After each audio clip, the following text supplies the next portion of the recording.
ওই ছোট লোকের বাচ্চা, তুই আমার বেডে বসলি কেন? প্রমি, এগুলো কি বলছো? আমি তো তোমার স্বামী। স্বামী আর তুই? আমি তোকে আমার স্বামী মানি না। আরে তুই তো আমাদের বাড়ির চাকর হওয়ারও যোগ্য নস। তাহলে আমি বিয়ে কেন করলে? তখন তো না করে দিতে পারতে। তখন না করলে বাবার সম্মান নষ্ট হতো, তাই তোকে বিয়ে করলাম। শোন, কখনো আমার কাছে স্বামীর অধিকার ফলাতে আসবি না। আমি তোকে কোনোদিনও স্বামী হিসেবে মানবো না। খুলনা থেকে ঢাকায় যাচ্ছি, উদ্দেশ্য লেখাপড়া। নিজের ব্যাপারে বলার মতো কিছুই নেই। আমি অনাথ, তবে একসময় সবাই ছিল, কিন্তু এক সড়ক দুর্ঘটনায় সবাইকে ছাড়তে হয়। ছোট থাকতে আমার কাকার সবকিছু নিজের করে আমায় ঠেলে দিয়েছিল অনাথ আশ্রমে। সেখানে থেকে বাবার এক বন্ধুর সাহায্যে লেখাপড়া চালিয়েছি। বাবার বন্ধুর নাম শফিক চৌধুরী। আমার ইন্টার শেষ, ভালো রেজাল্টও করেছি, তাই উদ্দেশ্য ঢাকা বিশ্ববিদ্যালয়। যদিও ঢাকায় নতুন, ঢাকা বিশ্ববিদ্যালয়ের এক অধ্যাপক শফিক আঙ্কেলের বন্ধু, তিনি আমাকে তার সাথে দেখা করতে বলেছেন। তাই ঢাকা পৌঁছে আগে চলে গেলাম তার কাছে। ও হ্যাঁ, আমার নামটা তো বলা হলো না। আমার নাম হৃদয়, গ্রামের অতি সাধারণ ছেলে। পুরনো কাপড় যা সাধারণ মানুষ ইতিমদের দিয়ে থাকে সেগুলো গায়ে। ঠিকানা অনুযায়ী এসে পৌঁছালাম এক বিশাল অট্টালিকায়। দারোয়ান আমায় ভিতরে যেতে দিচ্ছিল না। কেনই বা দেবে? আমার চেয়ে হয়তো বাড়ির কাজের লোকগুলো গেট আপ অনেক ভালো। নিরাশ হলাম না, নিচে অপেক্ষা করতে লাগলাম। কাছে ফোনও নেই যার দ্বারা শফিক আঙ্কেলের সাথে যোগাযোগ করতে পারি। যাই হোক, বিকেল পর্যন্ত বাড়ির সামনে বসে থাকলাম। বিকেলে এক লোক আমায় জিজ্ঞাসা করলো, তুমি কে বাবা? জি আমি হৃদয়। এখানে কি চাই বাবা? জি আমি রাশেদ স্যারের সাথে দেখা করতে এসেছি। তুমি কি খুলনা থেকে এসেছো? শফিক তোমায় পাঠিয়েছে? জি, শফিক আঙ্কেল আমাকে পাঠিয়েছে, কিন্তু আপনি জানলেন কি করে? আমি রাশেদ আলম। তুমি যার সাথে দেখা করতে এসেছো আমি সে। তা তুমি ভিতরে না গিয়ে এখানে কেন বসে আছো? আসলে স্যার ধারণা আমায় দেখে ঢুকতে দিচ্ছিল না, তাই বাহিরে আপনার জন্য অপেক্ষা করছিলাম। ও, আমারই ভুল। আমার ওকে তোমার ব্যাপারে বলে রাখা উচিত ছিল। আচ্ছা, ভিতরে আসো। তারপর আমি তার বাড়িতে ঢুকলাম। খুব বড় আর সুন্দর বাড়ি। ভিতরে গিয়ে তিনি আমায় বসতে বললেন, আমি বসলাম। শফিক তোমার ব্যাপারে সবই বলেছে, আর আমি তোমার রেজাল্টও দেখেছি। আমি তোমার বাবাকে চিনতাম, অনেক ভদ্রলোক ছিলেন তিনি, অনেক উপকার করেছেন আমার। আজ তোমার জন্য কিছু করতে পেরে নিজের কাছে একটু আনন্দ লাগছে। তোমার ভর্তি পরীক্ষা আর 15 দিন আছে। আমি নিজেই তোমার প্রয়োজনীয় বইয়ের ব্যবস্থা করে দিব। তুমি তোমার প্রস্তুতি শুরু করে দিও। জি আঙ্কেল। রহিম, হৃদয়কে ওর রুমটা দেখিয়ে দে। একজন কাজের লোক ইশারা করে বলল, যাও বাবা, ফ্রেশ হয়ে একটু বিশ্রাম নাও। জি। আমি চলে আসলাম। বেশ ভালো একটা রুম, এই জন্য আমার মতো অনাথের কাছে স্বপ্নের মতো। আমি ফ্রেশ হয়ে বিছানায় শুয়ে ভাবতে লাগলাম, সত্যি কি আজব দুনিয়া। নিজের রক্তের সাথে সম্পর্কিত মানুষগুলো আমায় অনাথ করে জীবনযাপন করতে বাধ্য করলো, আর সবকিছু নিয়ে নিল। আর কিছু অপরিচিত মানুষ আমায় অনাথ জীবন থেকে মুক্তি দেওয়ার চেষ্টা করছে, এনে দিতে চাইছে অনেক কিছু, দেখাতে শেখাচ্ছে স্বপ্ন। সত্যি সমাজে কিছু মানুষের মধ্যে মানবতা নামের আজকের সমাজের মরিচিকা এখনো বেঁচে আছে। কিন্তু একজন অপরিচিত মানুষ আমার জন্য আর কত করবে? আমি অপরিচিত হওয়ার পরেও জায়গা দেয় নিজের ঘরে, 3 বেলা আহারের ব্যবস্থাও করে। তার কাছ থেকে আর কিছু কিভাবে চাই আমি? আমার লেখাপড়া চালাতে গেলেও তো টাকা প্রয়োজন, আর তা আমি শফিক আঙ্কেল বা রাশেদ আঙ্কেলের কাছ থেকে কিছুতেই নিতে পারবো না। আমাকে কিছু একটা করতে হবে, আর এছাড়া কাপড় পরে ঢাকায় চলাচল করাও সম্ভব না। এতে আমার কিছু না হলেও রাশেদ আঙ্কেলের মানহানি হবে, কারণ তিনি আমায় আশ্রয় দিয়েছেন, আর আমার দ্বারা আমার উপকারীর কোনো ক্ষতি হোক এটা আমি কখনোই চাই না। যাই হোক, কথাগুলো ভাবতে ভাবতেই ঘুমিয়ে পড়লাম। বিকেলে উঠে ফ্রেশ হয়ে দেখি টেবিলে কিছু বই রাখা আছে, তার মানে এগুলো রাশেদ আঙ্কেল রেখে গেছেন। আমি একটা বই নিয়ে পড়তে লাগলাম। হঠাৎ করে রাশেদ আঙ্কেল, বাবা, রাতের খাবারটা খেয়ে তারপর আবার পড়তে বসো, এখন আসো। আঙ্কেলের কথা শুনে বাইরে তাকে দেখে রাত হয়ে গেছে, তাই আঙ্কেলের সাথে চলে গেলাম খাবার টেবিলে।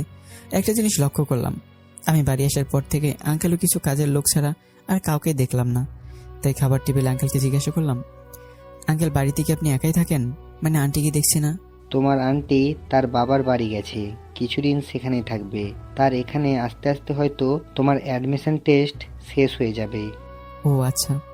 তারপর খাবার খেয়ে রুমে চলে আসলাম, আর কিছুক্ষণ বই পড়ে তারপর ঘুমিয়ে পড়লাম। আসলে এখন স্বপ্ন পড়ালেখা করে অনেক বড় কিছু করার, অনাথ বাদেও নিজের একটা পরিচয় করতে চাই। এভাবেই চলছিল দিনগুলো। দেখতে দেখতে অ্যাডমিশন টেস্টে চলে আসলো। খুব ভালো হয়েছে পরীক্ষা। এখন মূল সমস্যা হচ্ছে ভর্তি ফি। আমার দ্বারা এখন এত টাকা জোগাড় করা সম্ভব না। চাকরির খোঁজ করতে লাগলাম, কিন্তু জানা ছিল না এত ছোটোখাটো একটা চাকরির জন্য মোটা অঙ্কের টাকা গুনতে হয়। একরা 27 নিয়ে ফিরে আসি প্রতিদিন। দেখতে দেখতে অ্যাডমিশন টেস্টের রেজাল্টও চলে আসে। আল্লাহর রহমতে ভালো রেজাল্টও করেছি, যার কারণে অনেক সুবিধাই পাওয়া যাবে। এখন কথা হচ্ছে ভর্তি হওয়া। আজও চাকরির আশায় বেরিয়েছিলাম, ফলাফল শূন্য। রাতে বাড়ি এসে ফ্রেশ হয়ে বসলাম, মাথায় নানান চিন্তা ঘুরপাক খাচ্ছে। রাতে আঙ্কেল খাওয়ার জন্য ডাকলেন, আমি চলে গেলাম খাবার টেবিলে। শোনো, কাল তোমার প্রয়োজনীয় বই আমি এনে দেব। আর হ্যাঁ, তোমার ভর্তি ফি জমা দেওয়া হয়ে গেছে। আঙ্কেল, আপনি আমার জন্য অনেক করেছেন। কারণ তোমার বাবার কাছে যে আমি চিরঋণী, সেই ঋণের বোঝা কিছুটা হলেও হালকা করার চেষ্টা করছি কেবলমাত্র। কিন্তু আমি আপনার কাছ থেকে এর বেশি কিছু নিতে পারবো না। আপনি বাবার ঋণ শোধ করতে গিয়ে আমায় ঋণী বানিয়ে ফেলছেন। আমি এই ঋণগুলো কিভাবে মেটাবো? আঙ্কেল, আপনি আমায় আরেকটু উপকার করে দিতে পারবেন? কি বলো? আমাকে একটা ছোটখাটো জবের ব্যবস্থা করে দিতে পারবেন? জব করলে তুমি লেখাপড়া করবে কিভাবে? না, তোমার জব করা লাগবে না, তুমি তো ভালো স্টুডেন্ট। তুমি বরং দুটো টিউশনি করাও। আচ্ছা, আমি তোমায় দুজন স্টুডেন্ট ব্যবস্থা করে দেব। তোমার নিজের পড়ার পাশাপাশি তাকেও পড়িয়ে দিও। ঠিক আছে আঙ্কেল। আর হ্যাঁ, তোমাকে তো বলাই হয়নি, কাল তোমার আন্টি আর প্রমি আসছে। আঙ্কেল, প্রমিকে? প্রমি হচ্ছে আমার মেয়ে, এবার ইন্টার সেকেন্ড ইয়ারে পড়ে। কাল ওর সাথে তোমার পরিচয় করিয়ে দিব। জি আঙ্কেল। খাওয়া দাওয়া শেষ করে রুমে আসলাম। এখানে আসার পর থেকে আঙ্কেল আমায় বেশ কিছু টাকা দিয়েছিলেন, সেগুলো দিয়ে কিছু শপিং করতে হবে। আঙ্কেলের বাড়ি এভাবে থাকা যাবে না, আর এভাবে বিশ্ববিদ্যালয়ে যাওয়া যাবে না। তাই ভাবলাম কাল সকালে মার্কেটে যাব। রাতে কখন ঘুমিয়ে পড়েছি মনে নেই। সকালে আঙ্কেলের সাথে ব্রেকফাস্ট করে বেরিয়ে পড়লাম মার্কেটের উদ্দেশ্যে। এরপর কিছু কেনাকাটা করে বাড়ি ফিরলাম। কলিং বেল বাজিয়ে বাইরে দাঁড়িয়ে আছি। কিছুক্ষণের মধ্যে দরজা খুলে দিল। আমি তাকিয়ে তো অবাক, এ কি মানুষ নাকি সাক্ষাৎ কোনো রূপকথার পরী? দরজার ওপাশে যেন কোনো রূপকথার পরী দাঁড়িয়ে আছে। তার চোখ, তার ঠোঁট, ঘন কালো চুল, টোল পড়া গাল, যেন তার কোনো তুলনাই হয় না। ও হ্যালো, ও হ্যাঁ, বলুন। কে আপনি? আর এখানে কি চাই? জি, আমি এ বাড়িতেই থাকি। ও, এটা আমাদের বাড়ি। হতে পারে, কিন্তু আমি এখানেই থাকি। কে এলো রে মা? মেয়েটা আঙ্কেলকে বলল, চিনি না বাবা, বলছে এ বাড়িতেই থাকে। আরে, এ তো হৃদয়। প্রমি, এ হলো হৃদয়, আমাদের সাথেই থাকবে। প্রমি আমাকে উদ্দেশ্য করে বলল, আসুন, ভেতরে আসুন। আমি বাড়ির ভিতরে গেলাম। রাতে খাবার টেবিলে আন্টির সাথে আমার পরিচয় করে দিল। সবাই আমায় মেনে নিল, কিন্তু প্রমির দিকে দেখে মনে হলো ও খুশি নয়। যাই হোক, আমি ব্যাপারটাকে বেশি পাত্তা দিলাম না। কিছুদিনের মধ্যেই ক্লাস শুরু হয়ে গেল। আজ প্রথম ক্লাস, তাই সকাল সকাল ফ্রেশ হয়ে সবার সাথে ব্রেকফাস্ট করে ইউনিভার্সিটির উদ্দেশ্যে রওনা হলাম। শহরে আমার মতো একটা গ্রামের খ্যাত এতিম ছেলে কখনো কখনো নিজের কাছে অদ্ভুত মনে হয়, কারণ আমার মতো একটা এতিম ছেলের এমন অবস্থায় অবস্থান করা সত্যি যেন কাল্পনিক মনে হয়। যাই হোক, ক্লাসে গেলাম। অনেক নতুন মুখ। প্রথমে ক্লাসে স্যার সবার সাথে পরিচয় করে দিল, কিন্তু কোনো বন্ধু হলো না। ব্যাপারটা আমার কাছে স্বাভাবিক। যেই মানুষটার পরিচয়ে আমি একজন এতিম, যে অন্যের আশ্রয়ে থাকে এবং নিজের কোনো পরিচয় নেই, সেই মানুষটির সাথে কে বা বন্ধুত্ব করতে চায়, যেখানে অন্যরা বলছে আমার বাবা ডাক্তার, আমার বাবা অধ্যাপক, আমার বাবা বড় ব্যবসায়ী। নিয়তি। সে যাই হোক, ক্লাস শেষ করে বাইরে আসলাম। মনে করতে লাগলাম সেই দিনগুলো। তখন আমার বয়স ছিল 5 বছর। কতটা ভালো ছিল সেই দিনগুলো। মা নিজেতে আমায় খাইয়ে দিত, রাতে আমায় ঘুম পাড়িয়ে দিত, মায়ের কোলে মাথা রেখে শুয়ে থাকতাম। মা আমায় অনেক গল্প শোনাতো। বাবা আর আমি দুজনে মিলে ফুটবল খেলতাম। কিন্তু কপালটা দেখুন, নিয়তি সবকিছু ছিনিয়ে নিল আমার থেকে। বাবা মার মৃত্যুর পর আমার কাকা আমার বাবার সকল সম্পত্তি নিজের করে নেয়। কাকাকে বলেছিলাম, আমাকে তোমার কাছে রেখে দাও, আমি অনাথ আশ্রমে থাকতে পারবো না, আমি অনাথ নই, তোমরা আছো তো আমার। কিন্তু সেদিন তারা আমার কোনো কথাই শুনেনি। খোদার উপর কোনো অভিযোগ নেই আমার, তিনি আমায় ভালোই রেখেছেন। হয়তো মা বাবার ভালোবাসা থেকে বঞ্চিত হয়েছি, কিন্তু তাদের মিস করিনি। আমি যখন বালিশে মাথা রাখতাম, মনে হতো আমার মা আমার মাথায় হাত বুলিয়ে দিচ্ছে। আমার কানে মায়ের কণ্ঠ ভেসে আসতো, যেন মা আমায় বসে বসে গল্প শোনাচ্ছে। মা বাবার কথা মনে পড়তে নিজের অজান্তে চোখে পানি চলে আসে।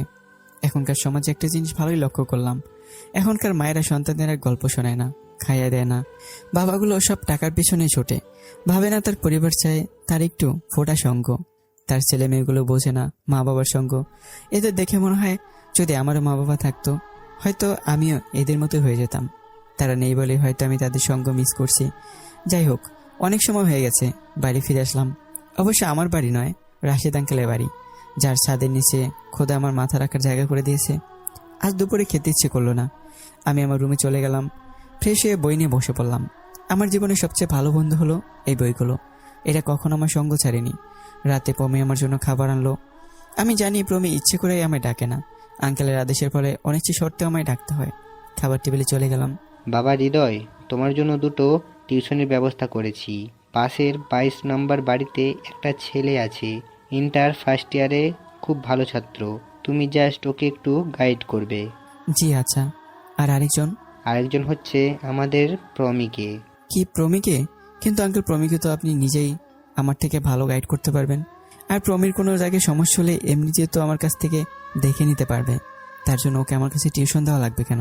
আমি জানি, আমি নিজেও প্রমিকে গাইড দিতে পারবো, কিন্তু সারাদিন ক্লাস করে আমার খুব ক্লান্ত লাগে, তাই আর প্রমিকে সময় দেওয়া হয়ে ওঠে না।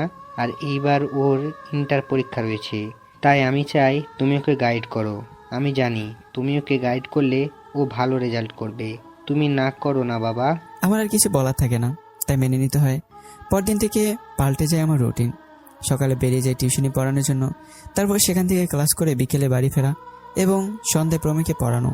প্রমিকে দেখলেই যেন নিজের অজান্তে ওর মায়ে জড়িয়ে যেতে ইচ্ছে করে। আমি দিন দিন ওর মায়ে নিজেকে জড়িয়ে ফেলেছি। ওর মুখটা আমায় খুব টানে, মন চায় আলতো করে একটা ভালোবাসা পরশ এঁকে দিই, কিন্তু পারলাম না, কারণ প্রমি আমায় একদম সহ্য করতে পারে না। আমি যেন ওর চোখের কাঁটা। যাই হোক, ওর প্রতি আমার নীরব ভালোবাসা কোনোদিনও প্রকাশ করতে পারবো না জানি। আমি জানি এই ভালোবাসা কখনো বাস্তবে রূপ নেবে না। কোনো বাবা তার মেয়েকে কি করে অনাথ ছেলে হাতে তুলে দেবে, যার মাথা গোঁজার জন্য নির্দিষ্ট কোনো ঠিকানাই নেই। তবু আমার মনটাকে মানাতে পারি না।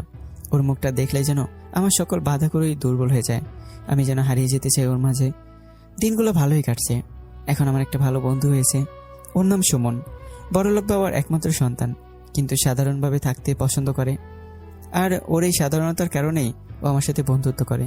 ও যদি অন্য সব বড়লোক বাবাদের ছেলের মতোই হতো, তবে হয়তো কোনোদিন আমার পাশেও আসতো না। ছেলেটা অনেক ভালো। ও কিছুটা আমার মতো অনাথ। কিছুটা অনাথ বলার কারণ আছে, ছোটবেলায় মাকে হারায়। আর বাবা যদিও কথা ভেবে বিয়ে করেনি, কিন্তু সম্পদ উপার্জনের নেশায় নিজের সন্তানকে সময় দিতে পারে না। তাই কিছুটা আমার মতোই। আমরা দুজনই একদম ভাইয়ের মতো, খুব কেয়ার করে আমার। সকালে ফ্রেশ হয়ে টিউশনি করে ক্লাসের উদ্দেশ্যে রওনা দিলাম। টিউশনির কারণে সকালে ব্রেকফাস্টও করা হয় না। ইউনিভার্সিটিতে পৌঁছতেই সুমনের সাথে দেখা হয়। কি রে ভাই, কি খবর? হ্যাঁ রে ভাই, ভালো। তোর কি খবর? এই তো ভাই পুরাই জাকানাকা। চল ক্যান্টিনে চল, কিছু খেয়ে আসে। না রে ভাই, ভালো লাগছে না, তুই যা। আমি জানি তুই সকালে কিছু খাসনি, চল। দেখ সুমন, তুই কেন আমাকে নিয়ে এত চিন্তা করিস বল? কারণ তুই আমার বন্ধু না, তুই আমার ভাই। চল, আমিও এখনো কিছু খাইনি, চল ব্রেকফাস্ট সেরে আসে। চল। সুমন সারাক্ষণ পাশে থেকে খুব ভালো সময় কাটে আমার। খোদার কাছে আর কি বা চার থাকতে পারে, নাচেতে এই সব দিয়ে দিল আমায়। সত্যি নিজেকেও খুব ভাগ্যবান মনে হয়। ক্লাস শেষ করে সুমনের সাথে একটু ঘুরে বাড়ি চলে আসলাম। ফ্রেশ হয়ে একটু বিশ্রাম নিলাম, আর সন্ধ্যায় প্রমিকে পড়াতাম। এভাবেই থাকতে থাকতে আমার দিন দিন প্রমিকে অনেক ভালোবেসে ফেলি, কিন্তু কোনোভাবে আমি তা প্রকাশও করি না বা প্রকাশ করার চেষ্টাও করি না। শুধু নীরবে ভালোবেসে গেছি। কিন্তু প্রমির কাছে আমার কোনো পরিবর্তন হয়নি। ও এখন আমায় সহ্য করতে পারে না। একান্ত ঠেকায় না পড়লে ও আমার সাথে কথা বলে না। এভাবেই চলতে থাকে দিন। দিন কেটে মাস, আর মাস কেটে বছর। প্রমির পরীক্ষা কোন শেষ। আঙ্কেল যে প্রমিকে বিয়ে দিয়ে দিতে। প্রমিরও এতে কোনো আপত্তি দেখলাম না। প্রমির বিয়ের কথা শুনে নিজের মনের মধ্যে কেন যেন একটা ব্যথা অনুভব করলাম। হয়তো এটা এতদিনের জমানো ভালোবাসা হারানোর ব্যথা, কিন্তু এখানে আমার কিছু করার নেই। কিছু বলতে পারি না, কারণ আঙ্কেল আমায় অনেক ভরসা করে। আমায় আশ্রয় দিয়েছেন নিজের ঘরে। প্রমির জন্য ছেলে দেখা হয়।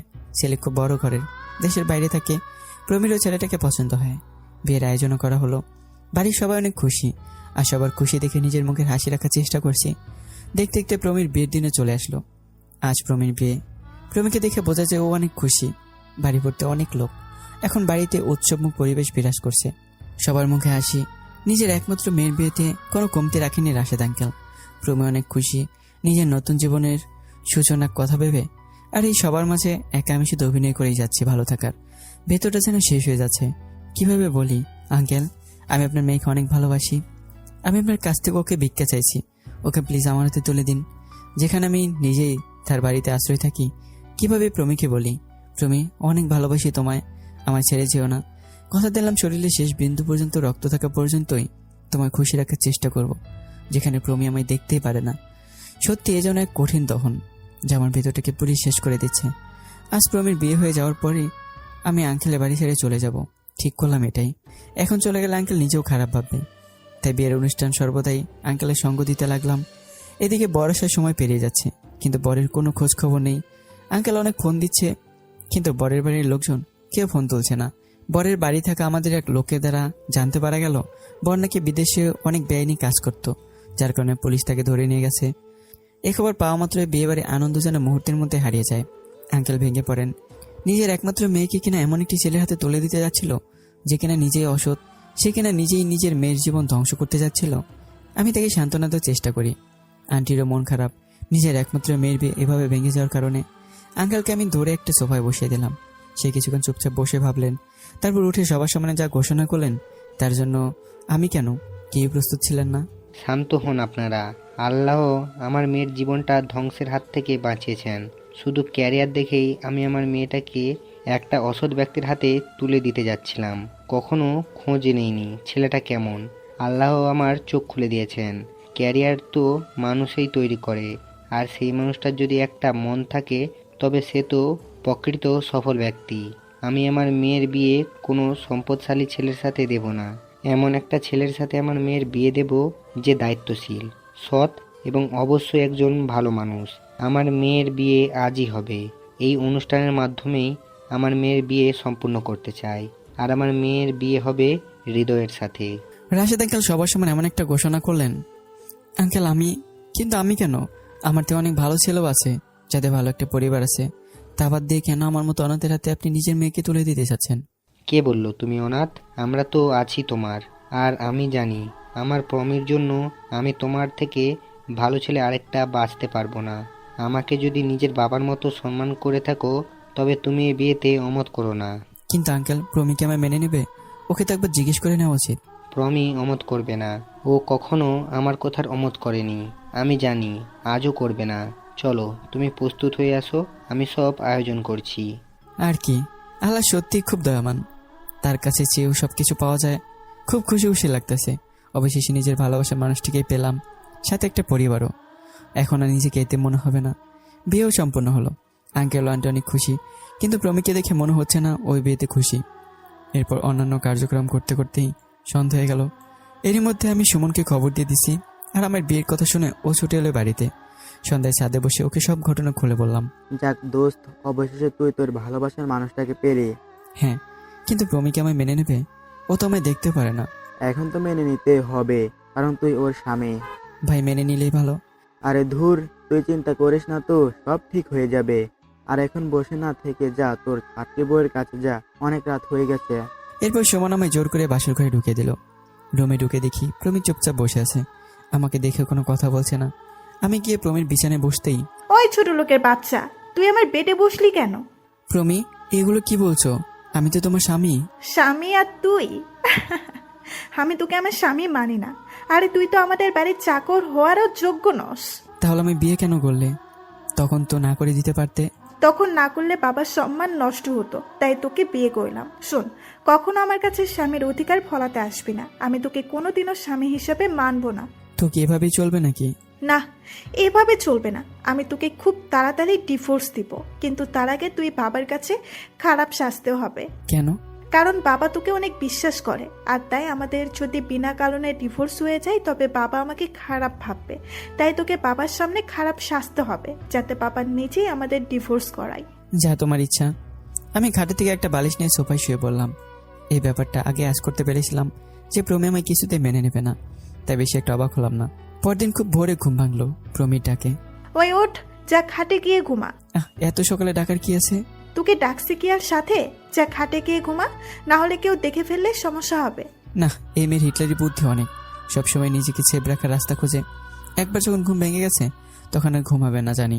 তাই একদম উঠে পড়লাম, ফ্রেশ হয়ে একটু বই নিয়ে বসলাম। এরপর সকালে সবার সাথে ব্রেকফাস্ট করলাম।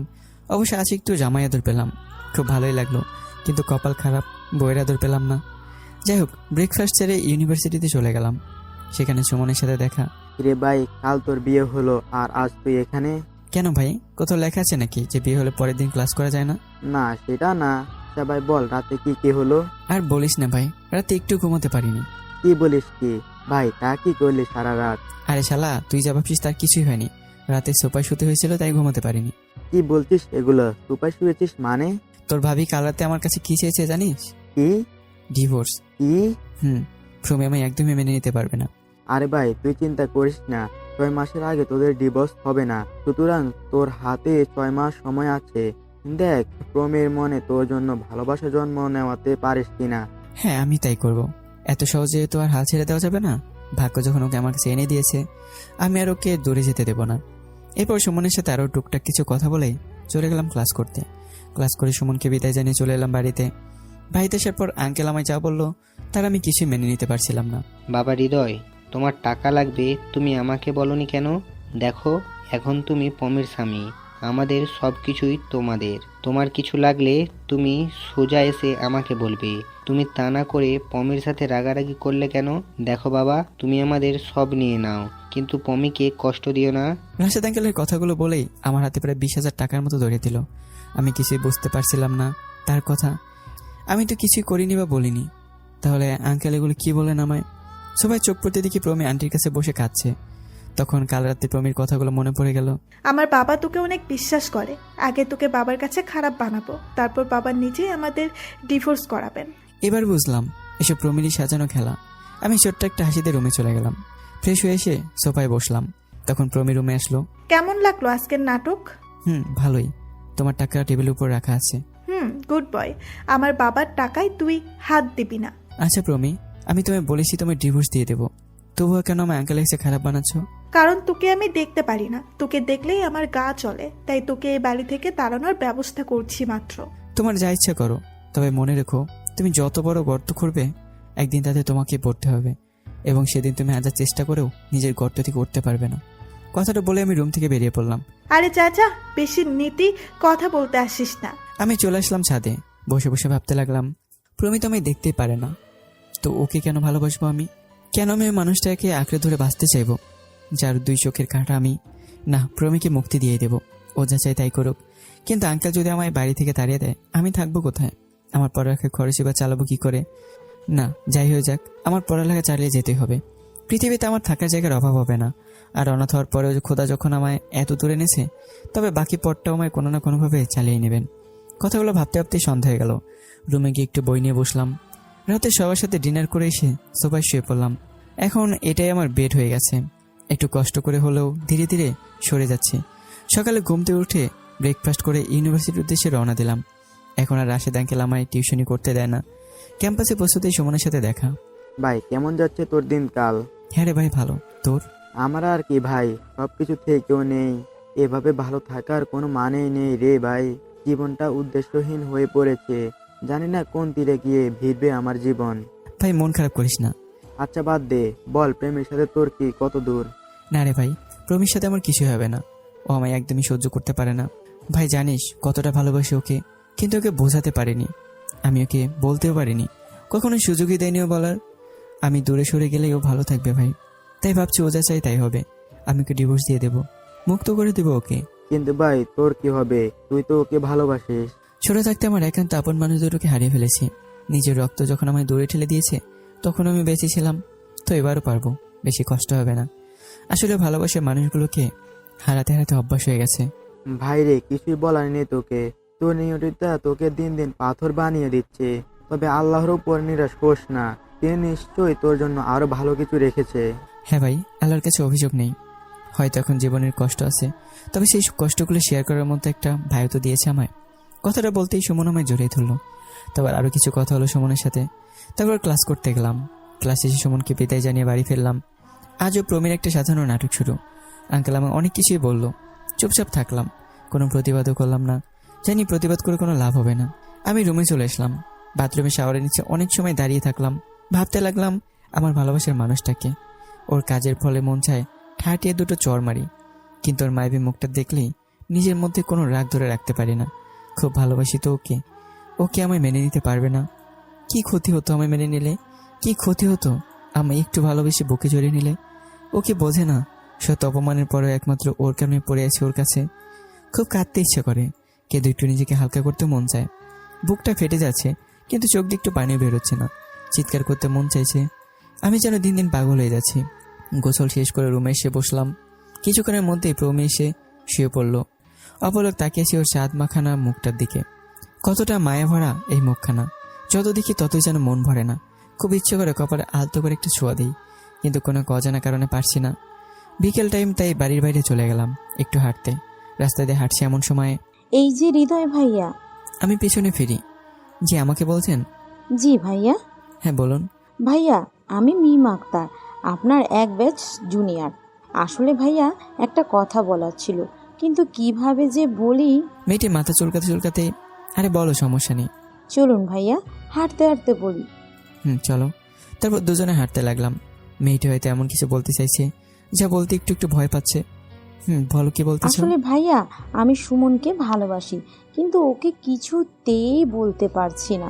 আপনি ওর বেস্ট ফ্রেন্ড, প্লিজ একটু হেল্প করুন। এই কথা তো তুমি সুমনকে বলতে পারো। ভাইয়া, খুব ভয় পাই, যদি ও আমায় না করে দেয় আমি মরেই যাব। অনেকটা ভালোবেসে ফেলেছি। আচ্ছা, কাল ক্যাম্পাসে এসো, আমি ব্যবস্থা করে দেবো। ধন্যবাদ ভাইয়া, আমি জানতাম আপনি আমায় না করবেন না। ভাইয়া, আপনার নাম্বারটা একটু দিবেন? সরি, আসলে আমি ফোন ইউজ করি না। ও আচ্ছা, তাহলে ভাইয়া আজ আসি, কাল ক্যাম্পাসে দেখা হবে। হ্যাঁ, বাই। মেয়েটি চলে গেল। খুব সুন্দর মেয়েটি, সুমনের সাথে বেশ ভালোই মানাবে। আর মেয়েটির চোখ ও কথা বলার ধরন দেখে মনে হচ্ছে মেয়েটি সত্যি সুমনকে ভালোবাসে। যাক, ভালোই হলো, আমার ভাইটার একটা পথ চলার সাথী হয়ে গেল। সন্ধ্যায় বাড়ি চলে আসলাম। এসে কিছুক্ষণ বই পড়লাম, তারপর ডিনার করে সোফায় শুয়ে পড়লাম। এখন আর বাড়ির কেউ আমার সাথে বেশি একটা কথা বলে না। এখন সবাই আমাকে খারাপ ভাবতে শুরু করেছে। যাক, বাদ দিই সেই কথা। সকালে উঠে ফ্রেশ হয়ে চলে গেলাম ক্যাম্পাসে। আজ উঠতে একটু দেরি হয়, ব্রেকফাস্ট করা হলো না। চলে আসলাম ক্যাম্পাসে। ক্যাম্পাসে পৌঁছতেই সুমনের সাথে দেখা। এই একটা মানুষই এখন আমার একটু কেয়ার করে। কিরে ভাই, কি খবর? এই তো ভাই, ভালো। তোর? হ্যাঁ, আমিও ভালো। আচ্ছা সুমন, তুই কারোর সাথে প্রেম করিস না কেন? ভাই, আজকাল ভালোবাসা বলতে কিছুই নেই রে। যা আছে সব স্বার্থ উসুল করার একটি প্রতিক্রিয়া। এখানে সত্যিকারের ভালোবাসার কোনো দামই নেই। তবুও তোর একজনকে খোঁজা উচিত ছিল, যে তোর কেয়ার করবে, তোকে ভালোবাসবে, তোর সুখ দুঃখের ভাগিদার হবে। আমার সুখ দুঃখের ভাগিদার তো তুই আছিস ভাই। দেখ, তবুও তোর উচিত কারোর সাথে ঘর বাঁধা। আমার একটাই চাওয়া, একমাত্র তোকে তোর এই অবস্থা থেকে মুক্তি দিতে পারবে এটাই। কিন্তু ভাই, আজকাল কাউকে বিশ্বাস করতে খুব কষ্ট হয়। আর জানিস তো, বিশ্বাস জিনিসটা নষ্ট করে কতটা কষ্ট লাগে। আরে ভাই, এমন তো কেউ থাকতে পারে যে তোকে তার জীবনে থেকে বেশি ভালোবাসে। হা হা হা, নেই রে ভাই, আমার জীবনে এমন কেউ নেই। চল আমার সাথে। কই যাবে? আগে চল তো। এবার ক্যাম্পাসে মিমকে খুঁজতে লাগলাম। ওই তো মিম। এই মিম, দাঁড়াও। আমার সাথে সুমনকে দেখে মিম অপ্রস্তুত হয়ে গেল, কিছুটা লজ্জা পাচ্ছে। তোকে দেখেই বোঝা যাচ্ছে। আমি সুমনকে নিয়ে মিমের কাছে গেলাম। হ্যাঁ মিম, কাল আমাকে যে কথাগুলো বলেছিলে তখন সুমনকে বলে ফেলো। মিম লজ্জা মাথা নিচু করে দাঁড়িয়ে আছে। তাই দেখে আমি বললাম, চল সুমন, মিম মনে হয় তোকে কিছু বলবে না। মিমকে শুনিয়ে আমি সুমনকে নিয়ে হাঁটা শুরু করলাম। এবার মিম মুখ খুললো। ভাইয়া, আমার খুব লজ্জা করছে। এইসব বিষয়ে চুপ থাকলে তার জন্য অনেক কিছু ছাড়তে হয়। তাই বলছি, তাড়াতাড়ি বলে ফেলো। আমি ওই সাইডে যাচ্ছি, তুমি ওর সাথে কথা বলে দুজনে একসাথে এসো। আমি মিম আর সুমনকে কথা বলার সুযোগ করে দিয়ে আসলাম। কিছু বলবেন? বলবো। কি বলবেন বলুন। আসলে বলুন। সুমন, আমি তোমাকে ভালোবাসি। কি? তুমি তো আমাকে ঠিকভাবে চিনো না, আর আমি তো তোমার নামটাও আজই জানলাম। কিভাবে হলো এসব? আসলে তোমায় প্রথম দেখাতেই ভালো লেগে যায়, তারপর তোমায় ফলো করতে শুরু করি। তুমি সবার থেকে আলাদা এবং খুব ভালো, তাই তোমায় ভালোবেসে ফেলি। আবেগ, এসব আবেগ ছাড়া আর কিছুই নয়। কিছুদিন আমার সাথে থাকলে এই আবেগ আর থাকবে না। আমার ব্যাপারে জানার আগ্রহকেই তুমি ভালোবাসা বলছো। একে অপরের মনের কথা বুঝতে পারা শক্তিকে ভালো বন্ধুত্ব বলে। আর ভালোবাসা তো আরো গভীর একটা প্রতিক্রিয়া। ওয়াও, আমি আবার তোমার ওপর লাড্ডু হয়ে গেলাম। আচ্ছা যাও, ভালোবাসার নাম দিলাম না, অন্তত তোমাকে বোঝার সুযোগ দাও, তারপর বাকিটুকু দেখা যাবে। ঠিক আছে, আজ থেকে আমরা বন্ধু। এখন চলো, মাসুদ বসে আসছে। এরপর ওরা আমার কাছে আসলো। কি রে সুমন, তাহলে মনের মানুষ পেয়ে গেলি? না রে, এখন অনেক বড় প্রতিক্রিয়া সম্পন্ন করতে হবে তোর বোনকে। আরে আমার বোন ঠিকই করে নেবে, কোনো ব্যাপার না। কি বলো মিম? জি ভাইয়া। তারপর একসাথে বসে কিছু কথা বললাম। জানতে পারলাম মিম সম্পর্কে।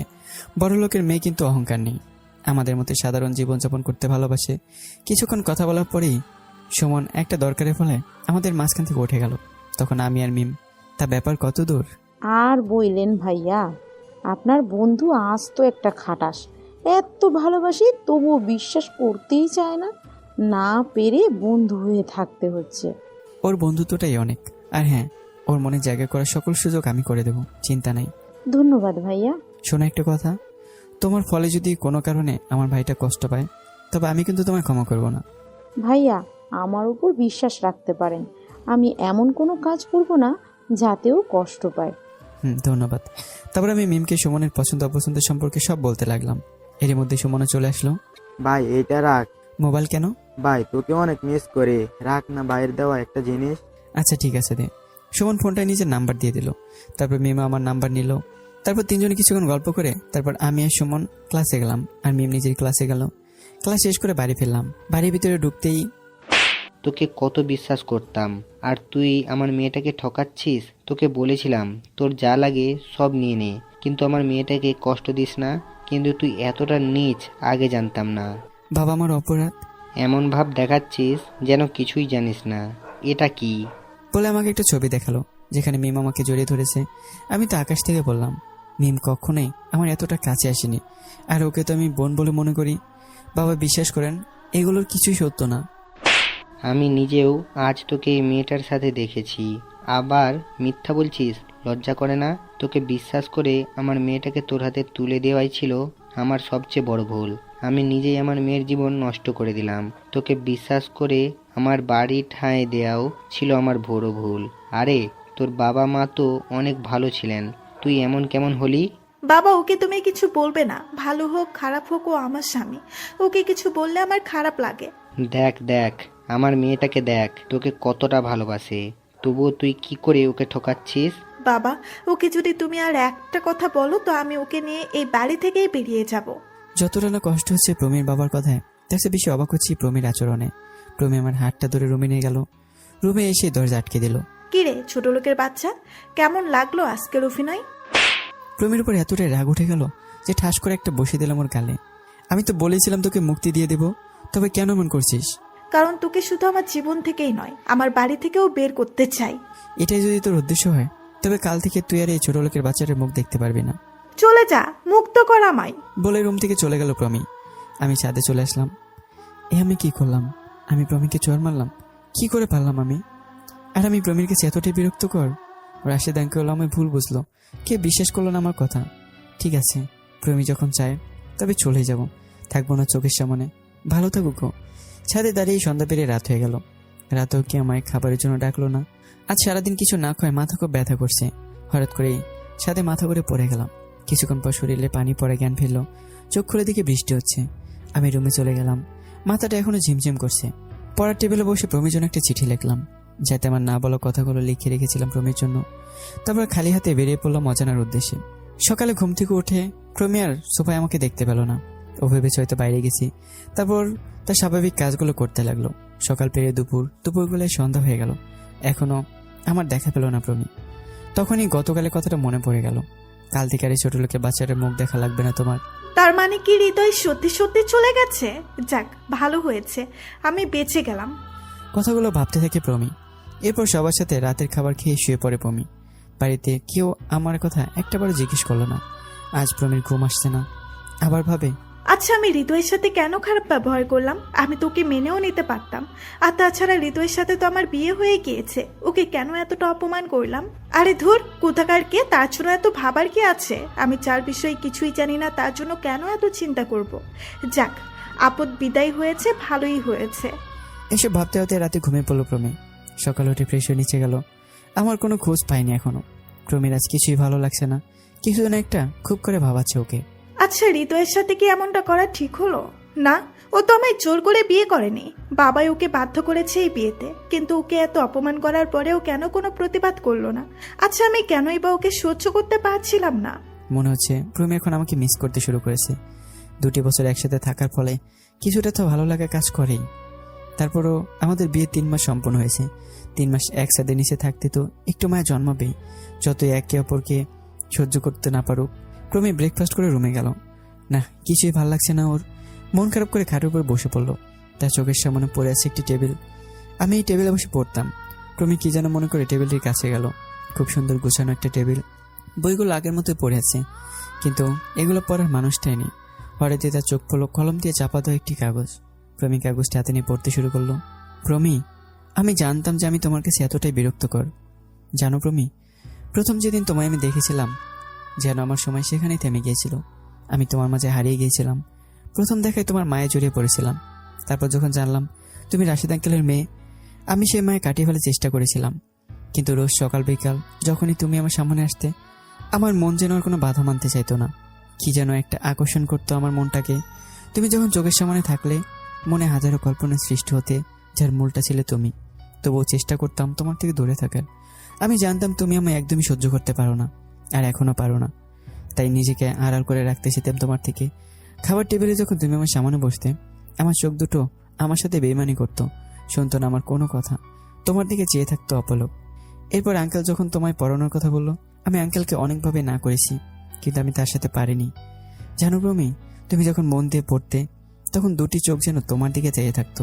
আমি পারতাম না তাদের ফেরাতে। আস্তে আস্তে মনের মধ্যে তোমায় নিয়ে হাজারো স্বপ্ন দেখতে থাকি, যদিও জানতাম এগুলো কখনো সত্যি হওয়ার নয়, মিথ্যেই হোক, তবুও যেন মনে শান্তি পেতাম। আমি বলতে চাইতাম আমার মনের কথা, কিন্তু পারিনি মুখ ফুটে বলতে। প্রমি, ভালোবাসি, হ্যাঁ ভালোবাসি তোমায়, অনেক ভালোবাসি, কিন্তু বলার সুযোগ হয়নি। হয়তো সেই সুযোগটা তুমি আমায় দাওনি, তবুও তোমায় নীরবে ভালোবেসে যেতাম। এতে যেন ছিল পরম শান্তি। প্রমি, যখন তোমার বিয়ে ঠিক হলো, তখন যেন আমার ভেতরটা চিড়ে যাচ্ছিল, কিন্তু আমি আগে থেকেই জানতাম তোমায় পাওয়া আমার দ্বারা সম্ভব না, কারণ আমি তো অনাথ। তাই আর কি আছে আমার, কি দিয়ে স্বপ্ন দেখাবো তোমায়? সবার খুশির মাঝে আড়াল হয়ে গিয়েছিল সেদিন আমার বোবা কান্না। কিন্তু পরে যখন বরের সমস্যার পর আঙ্কেল তোমার সাথে আমার বিয়ের কথা বললো, তখন সময়টা আমার কাছে স্বপ্নের মতো লাগছিল। আমি জানতাম তুমি কখনোই আমাকে মেনে নেবে না, তাই বিয়েতে তোমার মত জানতে অনেকবার বলেছিলাম আঙ্কেলকে, কিন্তু তিনি আমার কথা শোনেননি। তোমায় ভালোবাসি ঠিকই, কিন্তু তোমার মনের বিরুদ্ধে আমি কখনো তোমায় পেতে চাইনি। জানো প্রমি, যখন তোমার সাথে আমার বিয়ে হচ্ছিল, আমার মনে হচ্ছিল আমি যেন আর অনাথ নই, আজ থেকে আরও একটা পরিবার হলো। কিন্তু দেখো, এটা আমার কপালে ছিল না। ছোট থাকতে অনাথ আশ্রমে ছিলাম, আঙ্কেল আমায় বিশ্বাস করে এখানে নিয়ে এসেছিল, কিন্তু তা আজ নষ্ট হয়ে গেল। প্রমি, জানো আমি কেন তোমার এত সব অপরাধেরও প্রতিবাদ করিনি? কারণ আমি আঙ্কেলকে সত্যিটা বললে সে তোমায় খারাপ ভাববে। তোমার বাবা, তোমার পরিবার, সেখানে আমি কে? তাই ভাবলাম তুমিই ভালো থেকো। আমি সরে গেলাম তোমার জীবন থেকে। জানো প্রমি, তোমার অপমানেও ততটা কষ্ট পাইনি যতটা লাগতো ছোট লোকের বাচ্চা বললে। জানো প্রমি, আমার একসময় সবই ছিল, কিন্তু নিয়তি আমার কাছ থেকে সব কেড়ে নিয়েছে। আমার বাবা ছোট লোক ছিল না, যাক সে কথা। এই ছোট লোকের বাচ্চাটা আর তোমার সামনে আসবে না। কোনো ভুল করে থাকলে আমায় মাফ করে দিও, আর হ্যাঁ, নিজের খেয়াল রেখো। এটি ছোট লোকের বাচ্চা। কাগজটা পড়ে প্রমি কিছুক্ষণের জন্য পাথর হয়ে গেল। নিজের ভুলের এমন একটা মানুষকে ছাড়লো যে কিনা তাকে এত ভালোবাসতো। আসলে প্রমি আমার ব্যাপারে কিছুই জানতো না। প্রমি দৌড়ে নিজের বাবার কাছে চলে যায়। বাবা, হৃদয়কে কেন? বলো প্লিজ। হৃদয় হচ্ছে তোর সাইদ আঙ্কেলের ছেলে। জানিস মা, আমিও অনাথ ছিলাম। তোর সাইদ আঙ্কেল ছিল আমার বেস্ট ফ্রেন্ড। আজ আমি এই পজিশনে একমাত্র তোর সাইদ আঙ্কেলের কারণেই। হৃদয় ছোট থাকতে তার আঙ্কেল আর আন্টি একটি দুর্ঘটনায় মারা যান। তারপর হৃদয় অনাথ আশ্রমেই বড় হয়। আমি ভেবেছিলাম আমি তোর জন্য ভালো ছেলেই নির্বাচন করেছি, কিন্তু কে জানতো ও এমন হবে। আমি নিজে অজান্তেই তোর জীবনটা নষ্ট করে দিলাম রে মা। বাবা, আমি অনেক বড় একটা ভুল করে ফেলেছি, অনেক বড় একটা ভুল করে ফেলেছি। কি হয়েছে মা, বল আমায়। বাবা, আমি হৃদয়ের সাথে অনেক বড় একটা অন্যায় করে ফেলেছি। এরপর প্রমি তার বাবাকে সবকিছু খুলে বলে। কি হয়েছে বলবি তো? তুই আমার মেয়ে হয়ে এমন একটা কাজ করতে পারিস আমি ভাবতেও পারিনি। আমি ছেলেটাকে কি থেকে কি বলে ফেলেছি। হৃদয় এখন কোথায়? আমি ওর সাথে কথা বলতে চাই। বাবা, হৃদয় কাল থেকে বাড়ি নেই। বাড়ি নেই মানে? কোথায় ও? জানি না বাবা, ও আমায় ছেড়ে চলে গেছে, আমি ওকে তাড়িয়ে দিয়েছি। হাউমাউ করে কেঁদে ওঠে প্রমি। তুই কি করে করতে পারলি এমনটা ছেলেটার সাথে? বাবা, তুমি আমায় যা করবে করো, কিন্তু আমায় হৃদয়কে এনে দাও বাবা, আমার হৃদয়কে এনে দাও। প্রমির বাবার মেয়ের উপর প্রচন্ড রাগ ওঠে, কিন্তু মেয়ের কান্না সে সহ্য করতে পারে না। কান্দিস না মা, আমি হৃদয়ের খোঁজ করছি। প্রমির বাবা পুলিশকে খবর দেয়। প্রমির বাবা জানতো যে সুমন আমার বেস্ট ফ্রেন্ড, তাই সে প্রমিকে নিয়ে সুমনের কাছে যায়। সুমনের বাড়ি গিয়ে জানতে পারে সুমন সদর হাসপাতালে আছে। তাই প্রমির বাবা ও প্রমি চলে যায় হাসপাতালে। তারা সুমনের কাছে পৌঁছাতেই, সুমন বাবা, হৃদয় কোথায়? হৃদয়ের খবর জানো? সুমন চুপচাপ দাঁড়িয়ে আছে। প্রমি সুমনের হাত ধরে কাঁদতে কাঁদতে বলতে লাগলো, ভাইয়া, ভাইয়া বলো হৃদয় কোথায়? প্লিজ ভাইয়া, আমাকে হৃদয়ের কাছে নিয়ে চলো। সুমন এক ঝটকায় হাত ছড়িয়ে নেয়। আর কত নাটক করবি প্রমি?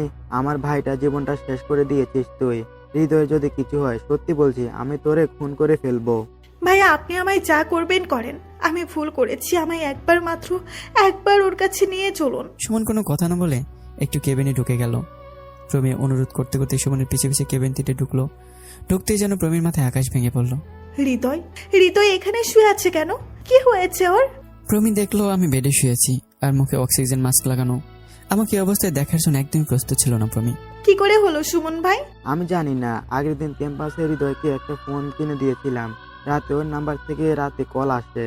তখন একজন অপরিচিত লোক বলে হৃদয়ের অ্যাক্সিডেন্ট হয়েছে। হ্যাঁ, যদি সেদিন ওকে ফোন না দিতাম তবে আজ হয়তো হৃদয়ের আর পেতাম না। ডাক্তার কি বললো ভাইয়া?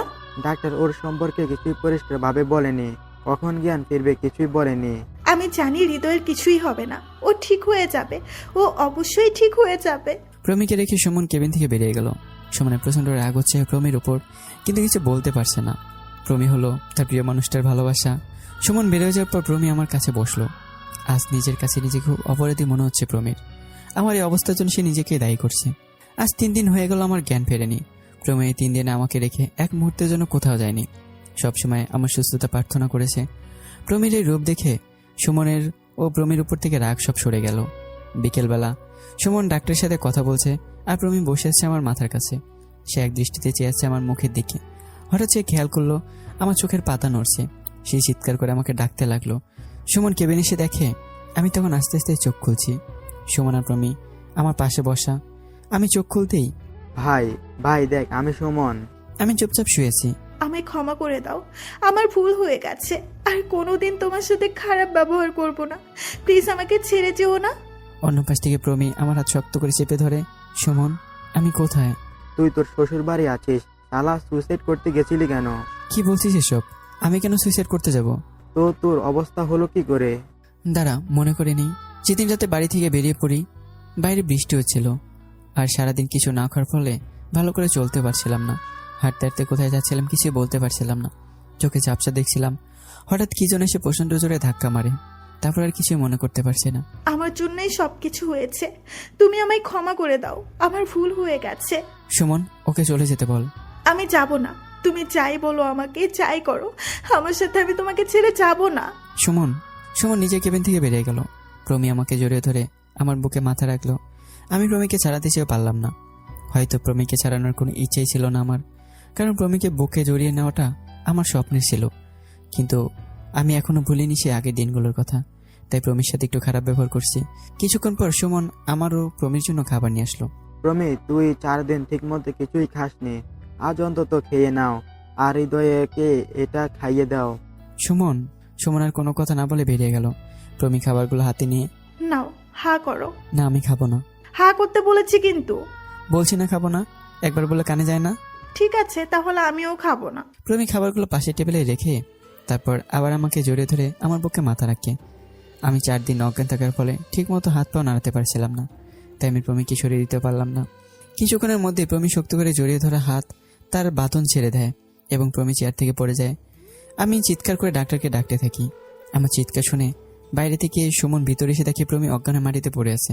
সুমন প্রমিকে ধরে পাশের বেডে শুয়ে দেয়। ভাই, তুই প্রমিকে আর কষ্ট দিস না।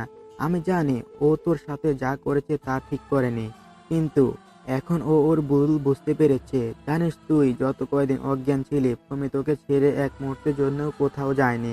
আরে আমিও তো 3 বেলা নিজের মতো করে খেয়েছি, কিন্তু প্রমি ঠিক মতো একটা ভাতও মুখে দেয়নি। অনেক কেঁদেছে এই কয়দিন। ভাই, আর কাঁদাস না ওকে। আমি চুপ করে শুয়ে আছি। সুমন প্রমির মুখে পানি ছিটা দিতে থাকলো। এতে করে প্রমির জ্ঞান ফিরল। জ্ঞান ফেরার পর প্রমি বেড থেকে উঠে এসে আবার আমার পাশে বসলো। প্রমি, আমার খুব ক্ষুধা লেগেছে। আমার এই কথা শুনতে প্রমির মুখে এক চিলতে হাসি ফুটে উঠলো। সে খুশি মনে টেবিল দিয়ে খাবারগুলো নিয়ে আসলো। হ্যাঁ খাবো, তবে একটা শর্ত আছে। কি সত্য? আমার সাথে তোমাকেও খেতে হবে। ঠিক আছে। এরপর প্রমি আমাকে খাইয়ে দিল এবং নিজেও খেলো। এরপর আমাকে আরো 3 দিন হাসপাতালে রেখে ছেড়ে দেওয়া হয়। সুমন, আমাকে তোর বাড়িতে একটু থাকতে দিবি? কেন, তুই তো এখন প্রমিদের বাড়িতে থাকবি। না ভাই, আমি বাড়িতে যাব না। তোর কাছে রাখতে যদি সমস্যা হয় তবে আমি অন্য কোথাও ম্যানেজ করে নেব। না ভাই, চল, তুই আমার সাথে চল। আমার এরূপ আচরণে প্রমি খুব কষ্ট পায়। প্রমি কাঁদতে কাঁদতে বাড়ি চলে যায়, আর আমি চলে যাই সুমনের সাথে সুমনের বাড়ি। আমাকে বাড়ি আনতেই মিম ছুটে আসে আমার কাছে। ভাইয়া, এখন কেমন আছেন? ভালো। তা তুমি এতদিন আসোনি কেন? আসলে ভাইয়া, সেদিন ক্যাম্পাস থেকে ফিরেই আমি নানু বাড়ি চলে যাই, আর তাই আর আসা হয়নি। ও, তো কতদের এগুলো তোমাদের প্রেম কাহিনী? আর এগুলো আপনার অ্যাক্সিডেন্টের পর সুমনের সাথে 1 মিনিট কথাও বলতে পারিনি। আচ্ছা, এখন আমি আছি না, সব ঠিক হয়ে যাবে। আচ্ছা ভাইয়া, আজ আসি, আর আপনার বন্ধুটাকে একটু বুঝায়েন। মিম চলে গেল। আমি প্রমিকে খুব মিস করছি। আমার মন চাইছে প্রমিকে নিজের বুকে আগলে রাখতে, কিন্তু আবার কিছুদিন আগের কথা মনে পড়ে যাচ্ছে। যে মেয়ে আমাকে দেখতে পারতো না, সে আজ আমাকে ভালোবাসে। কেমনে? নাকি এটা প্রমির কোনো চাল? প্রমি, আর কোনো চাল খাটানো লাগবে না। আমি প্রমির সামনেই যাব না। আর আমাদের বিয়ে 6 মাস পূর্ণ হলে ডিভোর্স পেপার চলে আসবে, তখন প্রমিকে মুক্ত করে দেব। সুমনের সাথে ভালোই কাটছে আমার দিন। সুমনের বাসায় 2 দিন কেটে যায়। পরদিন সকালে বসে একটি বই পড়ছিলাম, হঠাৎ কলিং বেল বেজে ওঠে। সুমন বাড়িতে ছিল না, তাই আমি গিয়ে দরজা খুললাম। দরজার উপাশে মানুষটাকে আশাই করিনি আমি। এ কি আঙ্কেল, আপনি? এত তাড়াতাড়ি বাবা থেকে আঙ্কেল হয়ে গেলাম? সরি বাবা, আসুন ভেতরে আসুন।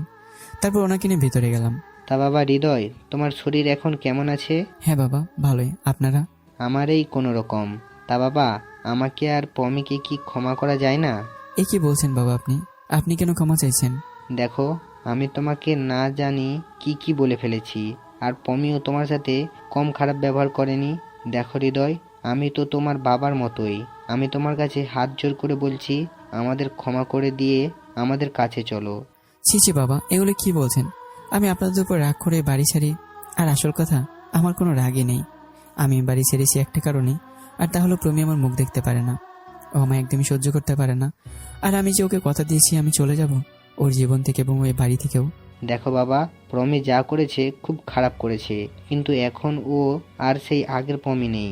তোমার অ্যাক্সিডেন্ট হওয়ার পর পমি যেন পাগল হয়ে গিয়েছিল, ঠিকমতো খেত না, ওর কোনো কাজই করতো না, শুধু তোমার পাশে বসে সারাদিন কাটাতো।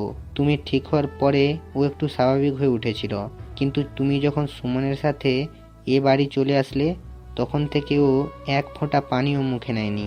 এখনও হাসপাতালে ভর্তি। কি বলছেন এগুলো বাবা? বাবা, প্রমি আমার একমাত্র মেয়ে, ও এখন তোমায় ছাড়া বাঁচবে না। আমি তোমার কাছে আবার একমাত্র মেয়ের জীবন ভিক্ষা চাইছি, প্লিজ তুমি না করো না। আমি কোনো কথা না বলে নিজের রুমে চলে যাই। ভাবতে থাকি, এই কি সেই প্রমি যে কিনা কিছুদিন আগে আমাকে ইচ্ছে মতো অপমান করত? এই কি সেই প্রমি যে নিজে আমার নামটা সহ্য করতে পারতো না? এই কি সেই প্রমি যার একটু কাছে যেতে চাইলে শুনতে হতো হাজারো কথা? প্রমি কি এখন আমি সত্যি ভালোবাসে, নাকি এটাও নতুন কোনো নাটক? প্রমি কেন করছে এসব? নিজের রুমে এসে বসে বসে এসব ভাবতে লাগে। আর প্রমির বাবা হতাশ হয়ে চলে যেতে লাগে। পথে প্রমির বাবার সাথে সুমনে দেখা হয়। আঙ্কেল, আপনাকে এমন দেখাচ্ছে কেন? কি হয়েছে? সুমন বাবা, তুমি একটু হৃদয়কে বোঝাও, ওকে ছাড়া এখন পমিকে বাঁচানো সম্ভব না। প্রমি আমাদের একমাত্র মেয়ে, ওর মুখ প্রাণে চেয়ে আমরা বুড়ো বুড়ি বেঁচে আছি। আমার মেয়েটা এখন হাসপাতালে। তুমি বাবা একটু হৃদয়কে বোঝাও, তুমি বোঝালে ও নিশ্চয় বুঝবে। প্রমির বাবা সুমনের হাত ধরে, আঙ্কেল, আমি দেখছি, আপনি যান। বাবা, প্রমির কিছু হয়ে গেলে আমরা বুড়ো বুড়িও বাঁচব না। তুমি প্লিজ হৃদয়কে নিয়ে আসো। আঙ্কেল, আপনি চিন্তা করবেন না, আপনি প্রমির কাছে যান, আমি হৃদয়কে নিয়ে আসছি। সুমন প্রমির বাবাকে বুঝিয়ে পাঠিয়ে দেয়। বাড়ি এসে দেখে আমি রুমে বসে আছি। দোস্ত, তোর হৃদয় এতটা পাথর কি করে হলো? দোস্ত, তোর ভালোবাসা আজ হাসপাতালের বেডে, আর তুই এখনো নিষ্ঠুরের মতো বসে আছিস। দোস্ত, আমি যে প্রমিকে কথা দিয়েছিলাম ও সামনে যাব না। দোস্ত, মেয়েটা মরে যাবে রে, চল না একবার। কিন্তু ওর কাছে আর কেনই যাব? ও তো আমি সহ্য করতে পারে না। তুই কি কিছুই বুঝিস না? আর একটা মেয়ে তোর সঙ্গ পাওয়ার জন্য এত কিছু করছে, আর তুই বলছিস ও তোকে সহ্য করতে পারে না? আরে প্রমি তোকে অনেক ভালোবাসে। না, আমার বিশ্বাস হয় না। প্রমি যদি সত্যি আমায় ভালোবাসে তবে তার প্রমাণ দিতে হবে। আমি পরীক্ষা নেব। তা তুই যা করবি করিস, আগে হাসপাতালে চল। তারপর সুমন আর আমি মিলে রওনা হলাম হাসপাতালের উদ্দেশ্যে। বাবা, হৃদয় আসেনি? বাবা, হৃদয় কোথায়?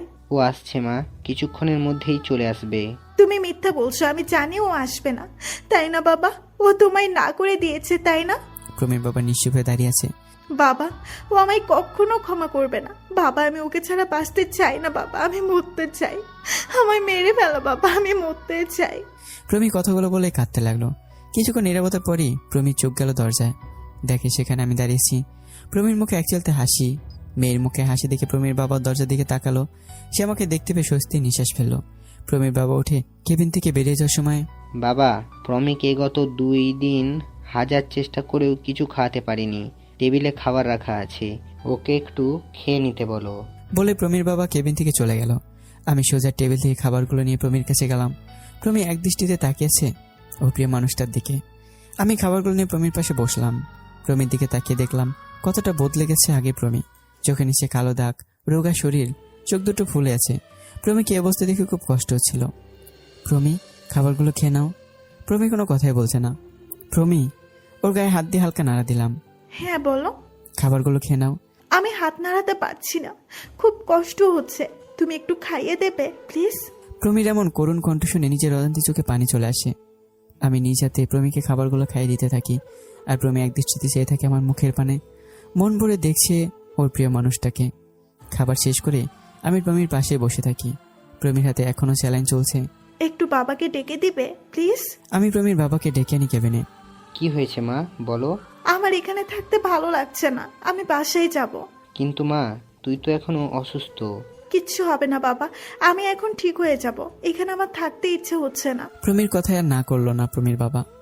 বিকেলে প্রমিকে গাড়িতে করে বাড়িতে নিয়ে আসা হলো, কিন্তু সমস্যা হচ্ছে প্রমির রুম 2 তলায়, আর সিঁড়ি দিয়ে হুইল চেয়ারে ওঠানো সম্ভব না। আর প্রমি এতটাই দুর্বল যে দাঁড়াতে পারছে না, তাই আমি বাধ্য হয়ে প্রমিকে কোলে করে নিতে হলো। প্রমি আমার গলা 2 হাত দিয়ে জড়িয়ে আমার বুকে মাথা রাখলো। এই প্রথম প্রমি আমার বুকে মাথা রাখলো। এই যেন এক অন্যরকম সুখ অনুভব হচ্ছে প্রমির।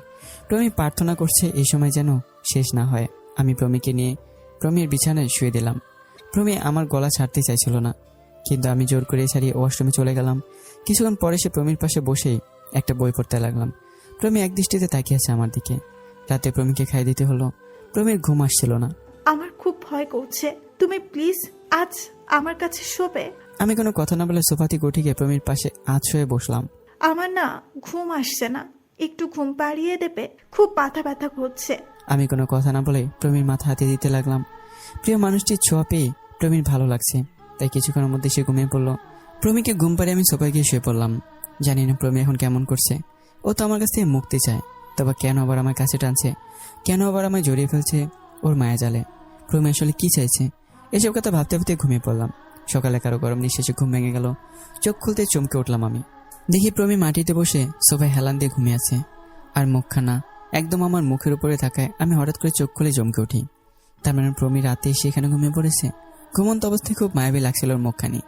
মন চাচ্ছিল আলতো করে একটা ভালোবাসার চিহ্ন এঁকে দিয়ে ওর কপালে, কিন্তু ইচ্ছে থাকলেও আর পারলাম না, কারণ প্রমি আমায় সেই অধিকার দেয়নি। ও আমায় দেয়নি ওকে ভালোবাসার অধিকার। একটিবার আমায় সুযোগ দিয়ে দেখতো কতটা কেয়ার করি ওর। কেন আমায় মেনে নিল না? আমি এতিম বলে, আমার কিছু নেই বলে? তাতে কি হয়েছে? আমার কি মন নেই? আমি তো সেখানে বসাতে চেয়েছি ওকে। হ্যাঁ, আমার কিছু নেই, আমার পরিবার নেই, সম্পদ নেই, কোনো আশ্রয় স্থান নেই। একটা শুধু দিয়ে তো দেখতে পারতো। ওকে আমি আমার দুনিয়া বানিয়ে নিতাম, ওকে নিয়ে তৈরি করতাম আমার পরিবার। ও হতো আমার একমাত্র সম্বল, ওর বুকে আশ্রয় স্থান করে নিতাম আমি। কথাগুলো ভাবতে ভাবতে চোখ দিয়ে জল করতে লাগলো। চোখটা মুছলাম। কেদের কি হবে, ভালোবাসার পাখিটাকে মুক্ত করে দিই, ও উড়ুক নিজের মতো, বাসা বাঁধুক নিজের পছন্দে। আমি সোফা থেকে উঠলাম। প্রমি এখনো গভীর ঘুমে। ও অসুস্থ, ওইভাবে ফ্লোরে বসে ঘুমানোটা ঠিক না। তাকে কোলে করে বিছানায় নিয়ে আসলাম। বিছানায় শুয়ে দিয়ে চলে যাবো, ঠিক সেই সময় প্রমি আমার হাতটা শক্ত করে জড়িয়ে ধরে ঘুমিয়ে পড়লো। আমি ওর ঘুমটা নষ্ট করতে চাইছিলাম না। ঘুমের মধ্যে খুব ভালো লাগছিল ওকে দেখতে। এই কয়দিনে হয়তো ঠিক মতো ঘুমায়নি, আর একটু ঘুমাক। আমি দেখি আমার প্রিয় মুখটা। প্রমির পাশে বসে অপলকভাবে ওর দিকে তাকিয়ে থাকি। 9টার দিকে ঘুম ভাঙে প্রমির। সে দেখে আমি তার পাশে বসেই অপলক তাকিয়েছি তার দিকে, আর সে আমার হাত জড়িয়ে ধরে আছে। প্রমির এবার আমার হাতটা আরেকটু আপন করে জড়িয়ে ধরে চুমু খায় হাতটাতে। এর ফলে আমার ঘোর কাটে। প্রমি, উঠে গেছো? ওঠো, সকাল হয়েছে, ফ্রেশে ব্রেকফাস্ট করতে হবে। উঠতে পারছি না, শরীর খুব দুর্বল লাগছে, তুমি একটু সাহায্য করবে প্লিজ। আমি প্রমিকে উঠতে সাহায্য করলাম। আসলে প্রমি এখন একটু সুস্থ আছে। সে এমন করছে কারণ এতে সে আমার সঙ্গ পাচ্ছে। আমাকে একটু ওয়াশরুম পর্যন্ত নিয়ে যাবে, আমি একা একা হাঁটতে পারবো না। কি আর করার, আমি প্রমিকে ধরে ওয়াশরুমে নিয়ে যাচ্ছি, আর প্রমি আমাকে জড়িয়ে ধরে হাঁটছে। প্রমিকে ওয়াশরুমে নিয়ে আসার পর আমি ওয়াশরুম থেকে বেরিয়ে আসছিলাম, ঠিক তখনই। শোনো না, আমি হাত নাড়াতে পারছি না, একটু ব্রাশ করিয়ে দিবা? দেখো প্রমি, আমি জানি তুমি এগুলো ইচ্ছে করে করছো, আমি আর কিছুই করতে পারবো না। ঠিক আছে, আমি ব্রাশও করব না আর ব্রেকফাস্টও করব না, যাও, তোমাকে লাগবে না। আমি জানি প্রমির রাগ, তাই আমি হার মেনে যাই রাগের কাছে। আমি প্রমিকে সাহায্য করি, তারপর প্রমি আমার উপরেই ভর করে খাবার টেবিলে আসে। প্রমির রাগ, অভিমান ও জোরাজুরি ফলে আমি নিজ হাতেই প্রমিকে খাইয়ে দিই। আমাদের মধ্যে এমনটা চলতে থাকে। রাতে প্রমিকে ঘুম পাড়িয়ে দিতে হয়। প্রমি আমাকে খাটে শোয়ার জন্য জোরাজুরি করলো। প্রমি ঘুমিয়ে যাওয়ার পর আমি সোফায় শুয়ে পড়ি, আর সকালে আমার ঘুম ভাঙে প্রমির গরম নিঃশ্বাসে। এভাবে চলে আমাদের দিনগুলো। দেখতে দেখতে প্রমি স্বাভাবিক হয়ে ওঠে, তাই আমি আবার প্রমির থেকে দূরত্ব সৃষ্টি করতে থাকি। আমি আবার মনোযোগ দিয়ে পড়ালেখায় প্রতিদিন সকালে উঠে ইউনিভার্সিটিতে চলে যাই, আর দুপুরে আসি। যার পরে প্রমি এখন সকালে না খেয়ে থাকে, কারণ ওর প্রিয় মানুষটি এখন আর তাকে আগের মতো আদর করে খাইয়ে দেয় না, রাতে ঘুম পাড়িয়ে দেয় না, তাকে একটু সময় দেয় না। প্রমীর কষ্ট হয়, কিন্তু এটা ভেবে সে খুশি থাকে যে তার প্রিয় মানুষটি এখনো তাকে ছেড়ে যাচ্ছে না। কিন্তু আমার মাথায় চলছে অন্য কিছু। অপরদিকে সুমনের সাথে এমন একটা ভালো সম্পর্ক মিমের। মিম সুমনের খুব কেয়ার করে, সাথে আমারও। আমি আমার এই অনাথ জীবনে একটা ছোট বোন পেয়ে যাই, আর সুমন পেয়ে যায় তার জীবনের পথে চলার একজন সঙ্গী। সবাই যখন খুশি, তখন প্রমি ভুগছে কিছু না পাওয়ার যন্ত্রণায়। সে আজও আমার কাছ থেকে স্ত্রী অধিকার পায়নি, আমাকে আপন করে নিতেও পারেনি। প্রমির ইন্টার কমপ্লিট হলেও সে আর পড়ালেখা করতে চায়নি, যদিও আগে তার ইচ্ছা ছিল উচ্চশিক্ষায় শিক্ষিত হওয়া, কিন্তু এখন তার দুনিয়াটাই আমাকে ঘিরে। সে এখন স্বপ্নে দেখে ছোট্ট একটা পরিবারের সুখ, শান্তি, ভালোবাসা, কিন্তু সে আজও পারেনি আমাকে আপন করে নিতে। দুপুরে আমার পথে বসেছে প্রমি। ইউনিভার্সিটি শেষ করে এখন চলে আসার কথা, কিন্তু আসছিলাম না। দুপুর পরে বিকেল হয়ে গেল, তবুও যায়নি। আমার অপেক্ষায় বসে থেকে দুপুরে খাওয়া হলো না প্রমির। আমাকে ফোন করেছে অনেকবার, কিন্তু একবারও ফোন তুলেনি। খুব রাগ হতে থাকে আমার উপর, কিন্তু চিন্তা হচ্ছে তার বেশি। রাতে বাড়ি ফিরি, কলিং বেল পড়তে প্রমি দরজা খুলে দেয়। যদি কিছুক্ষণ আগে আমার উপরে খুব রাগ হচ্ছিল তার, কিন্তু সে আর এখন আমার উপর রাগ দেখাতে পারে না, ভালোবাসাটা বেশি দেখায়। তুমি ঠিক আছো তো? কই ছিলা এতক্ষণ? ফোন তোলনি কেন? আস্তে আস্তে, আমি বন্ধুদের সাথে ছিলাম, ফোন সাইলেন্ট করেছিল তাই ধরতে পারিনি। আচ্ছা ভিতরে আসো, ফ্রেশ হয়ে খাবার টেবিলে আসো, আমি খাবার দিচ্ছি। প্রমি, আমি বাইরে থেকে খেয়ে এসেছি, তুমি খেয়ে নাও। আমি কথাটি বলে রুমে চলে যাই। প্রমি আমার এই আচরণে খুব কষ্ট পায়। সে ভাবে যার জন্য সারাদিন না খেয়ে অপেক্ষা করলাম, তার কাছে এতটুকু সময় হতে পারলো না। প্রমিও খাবার খেলো না। রাতে আমি বুঝতে পারলাম প্রমি অভিমান করেই আছে, তাই প্রমিকে নিচেতে খাইয়ে দিলাম। আমি খাইয়ে দেওয়ার প্রস্তাব দিলে আর প্রমি অভিমান করে থাকতে পারে না, কারণ অনেকদিন হলো প্রমি আমার হাতে খায়নি। খাবার খেয়ে রুমে আসলাম দুজনই। শোনো, আজ থেকে তুমি আমার পাশে শুবে। না, আমি সোফাতেই ঠিক আছি। আমি বলছি না তুমি বিছানায় শুবে? দেখো প্রমি, আমায় বেশি জোর করবে না, বেশি জোর করলে আমি বাড়ি ছেড়ে চলে যাব। আমার এই কথায় বাকরুদ্ধ হয়ে যায় প্রমি। সে আমার কাছ থেকে এমন কথা আশাই করেনি। আর কোনো কথা না বলে প্রমি শুধু এক করুণ দৃষ্টিতে চেয়ে থাকে আমার দিকে। আমি নিজের মতো সবকিছু গুছিয়ে সোফাতেই শুয়ে পড়ি। প্রমি খাটে বসে কাঁদতে থাকে। অনেক কাঁদে সেদিন, কিন্তু মনে মনে প্রতিজ্ঞা করে নেয় যে যাই হয়ে যাক না কেন, আমাকে সে নিজের করেই ছাড়বে। সে বিছানা থেকে উঠে পড়ে। সকালে আমার ঘুম ভাঙে। আমি আমার বুকের উপর ভারী কিছুর চাপ অনুভব করতে পারি। চোখ মেলে তাকাতে দেখি প্রমি সোফাতেই আমার বুকের উপর এসে আমাকে জড়িয়ে ধরে ঘুমিয়ে আছে। আমি বুঝতে পারছি যে প্রমি এখন আমাকে অনেক ভালোবেসেছে, কিন্তু আমি চাই এ কথা প্রমি নিজেই বলুক। আর আমি যে প্রমিকে ভালোবাসি না তা নয়, আমি প্রমিকে অনেক ভালোবাসি, হয়তো প্রমির চেয়েও বেশি। আমি প্রমির ঘুমন্ত চেহারার দিকে চেয়ে আছি। খুব মায়া প্রমির এই মুখখানিতে, যা সেই প্রথম দিনই আমার মন কেড়ে নিয়েছিল। প্রমি আমার বুকেই গভীর ঘুমে মগ্ন। আমি আলতো করে প্রমির কপালে একটা চুমুকে দিই। এর ফলে প্রমি আমাকে আরেকটু চেপে ধরে শুয়ে থাকে, আর আমি মগ্ন থাকি প্রমির মুখের মায়ায় নিজের অস্তিত্ব খোঁজায়। প্রমির মুখের পানি চেয়ে সময় কেটে যায় আমার। এই সময়টা যেন আমার অনেক প্রিয় সময়, যেখানে আমার মনের মানুষটি আমার বুকেই শান্তি নিদ্রায় মগ্ন। সকাল 8টায় ঘুম ভাঙে প্রমির। ঘুম থেকে উঠে দেখে সে আমার বুকে শুয়ে আছে এবং আমি তার দিকে অপলক দৃষ্টিতে তাকিয়ে আছি। সরি, আসলে রাতে একা খুব ভয় করছিল, তাই তোমার কাছে চলে আসলাম। আচ্ছা ঠিক আছে, এখন ওঠো। এরপর প্রমি উঠে ফ্রেশ হতে চলে যায়। আমি ভাবতে থাকি প্রমির পাগলামি, কিন্তু প্রমি এখনো কেন বলছেন ওর ভালোবাসার কথা। ও যদি সহজে নাই বলে, তবে আমাকে আরো একটু নিষ্ঠুর হতে হবে, কারণ আমি প্রমিকে আমার মনের কথা একবার জানিয়ে দিয়েছি। এখন সময় ওর। সহজে না বললে অন্যভাবেই কিন্তু বলতে হবে ওকেই। প্রমি ফ্রেশ হয়ে আসলো। আজ ছুটির দিন, তাই আমি ফ্রেশ হয়ে নিচে চলে গেলাম। আমি সোফায় বসে রাশেদ সাহেবের সাথে কথা বলছিলাম, মানে আমার শ্বশুরের সাথে। আর প্রমি আজ নিজ হাতে রান্না করতে গেছে, হয়তো আমাকে নিজ হাতে রান্না করে খাওয়াবে বলেই আমি আমার শ্বশুর কথা বলতে বলতে ব্রেকফাস্ট তৈরি। আজ যদিও একটু দেরি হয়েছে, তবুও কেউ কিছু বললো না, কারণ আজ প্রমি প্রথম রান্না করলো, তাও নিজের ইচ্ছায়। আমি মনে মনে অনেক খুশি, তবে প্রকাশ করলাম না। আর 5টা দিনের মতোই আজও স্বাভাবিকভাবে ব্রেকফাস্ট সেরে নিলাম। প্রমি কিছুটা মন খারাপ, কারণ যার জন্য সে অত কষ্ট করে খাবার রান্না করলো সে কোনো কথাই বললো না। আমি খাবার খেয়ে রুমে গিয়ে কিছুক্ষণ বিশ্রাম নিলাম। প্রমিও ব্রেকফাস্ট করে নিল। ব্রেকফাস্ট করে রুমে এসে প্রমি, একটা কথা বলবো?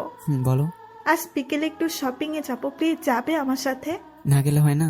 প্লিজ না করো না। আচ্ছা ঠিক আছে, বিকেলে তৈরি থেকো। ধন্যবাদ। আমি রাজি হতে প্রমি অনেক খুশি হয়। প্রমি কিছুই বুঝতে পারছে না আমি কেউকে ভালোবাসি, কারণ আমি প্রমিকে আপন করে নিচ্ছিও না, আবার একেবারে পর করেও দিচ্ছে না। আমার ছোটোখাটো অবহেলায় যতটা কষ্ট পায়, তার থেকে বেশি খুশি হয় যখন আমি ওর কোনো কথা রাখি। বিকেলে প্রমি একটি হলুদ শাড়ি পরে তৈরি হয়। প্রমিকে হলুদ শাড়িতে দেখে আমি তো আবার লাড্ডু প্রমির উপর। কিন্তু কি করব বলুন, তা তো প্রকাশ করব না। আমি এমন ভাব করছি যেন আমি প্রমিকে নোটিসই করিনি। চলো যাই। ও হ্যাঁ চলো। প্রমি এত কষ্ট করে সাজলো আর আমি তার দিকে কোনো খেয়ালই করিনি। যাই হোক, প্রমিকে নিয়ে বেরিয়ে পড়লাম, তবে গাড়িতে নয়, রিক্সায়। প্রমি আর আমি রিক্সায় পাশাপাশি হলেও বেশ দূরত্ব রেখে বসেছি। প্রমির চোখের আড়ালেই আমি বারবার প্রমির দিকে তাকাচ্ছি, আর প্রমি এই ভেবে মন খারাপ করছে যে যার জন্য এত কষ্ট করে সাজলাম তার চোখে পড়লো না। এমন ভাবে বসছো কেন? পড়ে যাবে তো। না, আমি ঠিক আছি। কি ঠিক আছো? এদিকে আসো তো। বলেই প্রমি আমার এক হাত জড়িয়ে ধরে বসে। আমি কোনো কথা বলি না, বাইরের দিকেই তাকিয়ে আছি। প্রমিকে অ্যাভয়েড করলো, ভেতরে ভেতরে প্রমিকেই চাই আমি। রিক্সা থামলো অনেক বড় একটা শপিং মলের সামনে। তারপর দুজনে মিলে শপিং করলাম সন্ধ্যার একটু আগে আমরা দুজনেই রাস্তা দিয়ে হাঁটছিলাম। এমন সময় নীলিমার আগমন। নীলিমা হচ্ছে মিমের বন্ধু। মিম আর সুমনের সম্পর্ক তৈরির সুবাদে আমার সাথে নীলিমার পরিচয়। আরে ভাইয়া, কি খবর আপনার? এই তো ভালো, তুমি? জি, আমিও ভালো। তা ভাইয়া চলেন না, একটু ফুচকা খাবো। ফুচকা খাবে? আচ্ছা চলো। প্রমি চলো আমরা ফুচকা খেয়ে আসি। আজব, আমি পাশে দাঁড়িয়ে আছি কিন্তু আমাকে একদম কিছু বললোই না। অনিচে থাকলেও সে আমাকে না করতে পারিনি। হ্যাঁ চলো। তারপর একটা ফুচকার দোকানে গিয়ে 3 প্লেট ফুচকার অর্ডার দিলাম। সবাই ফুচকা খাচ্ছে, কিন্তু প্রমির ইচ্ছে হচ্ছে সে আমাকে খাইয়ে দিক আর আমি তাকে খাইয়ে দিই। ভাইয়া হা করুন। আমি খাচ্ছি তো, তুমি খাও। আপনাকে হা করতে বলেছি না, আপনি হা করুন। আচ্ছা নাও, হ্যাঁ। এরপর নীলিমা আমাকে খাইয়ে দিল। নিন ভাইয়া, এবার আপনি আমায় খাইয়ে দিন। তারপর হৃদয়ও নীলিমাকে খাইয়ে দিল। এটা দেখে তো নীলা রাগে লাল হয়ে যাচ্ছে। তার ইচ্ছা হচ্ছে এখনই নীলিমার মাথার চুলগুলো টেনে ছিঁড়ে ফেলতে। হাজার রাগ সত্ত্বেও সে হৃদয়কে কিছুই বলতে পারছে না, কারণ হারানোর ভয়। যদি হৃদয় আবার তাকে ছেড়ে চলে যায়, তাই সে সেখানে চুপচাপ নিজের মতো দাঁড়িয়ে আছে। এ কি প্রমি, তুমি ফুচকা খাচ্ছ না কেন? না, এই তো খাচ্ছি। ভাইয়া, আমি কিন্তু আপনার উপর রাগ করে আছি। রাগ? কিন্তু কেন? আপনাদের ডিভোর্স পার্টিতে আমায় কেন ইনভাইট করলেন না? কথাটা শুনে নীলা চমকে উঠল। কি বললে? ডিভোর্স? হ্যাঁ, কেন আপনি জানেন না? আপনার আর হৃদয় ভাইয়ের বিয়ের 6 মাস পূর্ণ হয়ে গেছে। তাই হৃদয় ভাই আগামী পরশু একটা ডিভোর্স পার্টির আয়োজন করেছে। ও কি বলছে এগুলো? আরে নীলিমা, দিলে তো সব শেষ করে। আমি চেয়েছিলাম প্রমিকে সারপ্রাইজ দেবো, আর তুমি দিলে সব শেষ করে। আমার কথা শুনে প্রমির মাথায় আকাশ ভেঙে পড়লো। সে ভাবতে থাকে, তার মানে কি সে সত্যি আমাকে হারিয়ে ফেলতে চাইছে? না, সে কোনো কিছুর বিনিময় হলেও আমাকে চাই। আচ্ছা নীলিমা, তুমি এসো সবার সাথেই। আর হ্যাঁ, সবকিছু ম্যানেজ করো তোমরাই। ঠিক আছে ভাইয়া। এরপর আরো কিছু কথা বলে নীলিমা চলে গেল। এরপর আমি প্রমিকে নিয়ে বাড়ি ফিরলাম। প্রমি যেন কাঠের পুতুল হয়ে গেছে, কোনো কথাই বলতে পারছে না সে। আমি বাড়ি ফিরে ফ্রেশ হয়ে কিছুক্ষণ বিশ্রাম নেই। অপরদিকে প্রমি যেন ভুলে গেছে সে পৃথিবীর একজন। রাতে আমার জোড়াজুড়িতে খেতে হয় প্রমির। খাওয়া দাওয়া শেষ করে আমি প্রমি উভয় রুমে যাই। আমি যথারীতি সোফায় গিয়ে শুয়ে পড়লাম। প্রমি আমার কাছে এসে, একটা কথা বলবো? বলো। বলছিলাম কি, আমাকে ডিভোর্স দেওয়াটা কি বেশি জরুরি? প্রমি দেখো, তুমি আমি অনেক ভালোবাসতাম। বলবো না যে তুমি আমার জীবনের প্রথম ভালোবাসা, কারণ সেটা বললে হবে সবচেয়ে বড় মিথ্যা কথা। আমি পৃথিবীতে সর্বপ্রথম যে মানুষদের ভালোবেসেছি তারা হলো আমার মা বাবা। তাদের পরে যদি আমি কাউকে বেশি ভালোবেসে থাকি তবে সেটা ছিলে তুমি।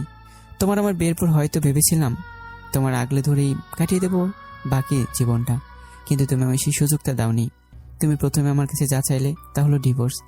আর আমার ভালোবাসার মানুষ আমার কাছে কিছু চাইবে আর আমি তা দিতে পারবো না, সেটা তো হবে আমার চরম ব্যর্থতা। তাই তো তোমায় ডিভোর্সটা দিয়ে দিচ্ছি। আমার এখন জীবনে এমন একজনকে চাই যাকে আমি নই, বরং সে আমায় ভালোবাসে। কারণ আমার ভালোবাসার মানুষগুলো সবসময় আমায় ছেড়ে চলে গেছে। আর হ্যাঁ, তোমার আমার ডিভোর্স হওয়ার পর আমি নীলিমাকে বিয়ে করে নেব, কারণ আমি জানি ও আমায় ভালোবাসে আর আমার একটু খেয়ালও রাখবে। আমার কথাগুলো শুনে প্রমি আরো পাথর হয়ে যায়। আমার এতটা কাছে থেকে এতটা দূরে সরে যেতে হচ্ছে আজ। যে হৃদয় আমার ভালোবাসার জন্য শত অপমান সহ্য করেও পড়েছিল আমার কাছে, সে আজ নিজেই আমায় দূরে ঠেলে অন্যের সাথে ঘর বাঁধার স্বপ্ন দেখছে। দেখুক, আমি আর ওকে বাধা দেব না। সেই অধিকারটুকু যে আমার নেই, কি করে বাধা দেব ওকে? একসময় আমি নিজেই তো ওকে দূরে ঠেলে দিয়েছি, আর আজ সে আমার থেকে এতটাই দূরে সরে গেছে যে আজ শত চেষ্টাও তাকে আগলে রাখতে পারবো না। আর আমি মনে মনে ভাবছি, এবার তো বড় ভালোবাসি, চুপ করে আছো কেন? আমি জানি অনেক ভালোবাসো আমায়। আমি জানি নীলিমার সাথে অতটা ক্লোজড হয়, কতটা জোরে ছিলে তুমি। তবে কেন বলছো না আজ? কেন হারিয়ে যেতে দিচ্ছ আমায়? কেন টেনে নিচ্ছ না নিজের বুকে? কি হলো প্রমি, কিছু বলছো না যে? না, কিছু না। প্রমি চলে যায় আমার সামন থেকে। অজরে কেঁদেছিল সেই রাতে প্রমি। নিজেকে গালি দিচ্ছিল নিজের করা ভুলের কারণে। সকালে স্বাভাবিক কাটলো। আজ আর আমি ঘুম থেকে উঠে প্রমিকে পাশে পাইনি। প্রমি আমার থেকে কিছুটা দূরে থাকার চেষ্টা করছিল, হয়তো আমার থেকে নিজের কান্নাগুলো আড়াল করতে চাইছিল সে। বিকেলে আমার সকল বন্ধুরা প্রমিদের বাড়ি চলে আসলো, সাথে প্রমির বান্ধবীরাও। দোস্ত, যাক তুই অবশ্যই সেই ছোট লোকের বাচ্চাটার থেকে মুক্তি পেতে চলেছিস আজ। প্রমির এক বান্ধবী বলল কথাটি। প্রমি বসিয়ে দিল তার গালে সচর এক চর। মুখ সামলে কথা বল জুই। নীলার বেস্ট ফ্রেন্ডের নাম জুই। দোস্ত তুই আমায় মারলি? তুই আমার স্বামীর ব্যাপারে উল্টাপাল্টা বললি কেন? তুই তো নিজেই বলতি ওই ছোট লোকের বাচ্চাটা তোর জীবনটা শেষ করে দিচ্ছে। তুই যদি ওকে নিয়ে আরেকটা কথা বলিস তো আমি ভুলে যাব তুই আমার বেস্ট ফ্রেন্ড। জুই আর কোনো কথা না বলে অন্য বান্ধবীদের নিয়ে রুম থেকে বেরিয়ে যায়। সবাই ছাদে পার্টির ব্যবস্থা করেছে, আর প্রমির বাবা মাও কিছু বলছে না। বেলা যত গড়তে লাগলো, প্রমির কান্নাটা তত বাড়তে লাগলো। আজ রাত 12টায় হারাতে চলেছে তার প্রিয় মানুষটাকে। না, আমি হৃদয়কে কিছুতেই ডিভোর্স দিব না। ও চাই করুক, আমি ডিভোর্স লেটারে স্বাক্ষর করব না। এদিকে বিকেল পেরিয়ে রাত হয়।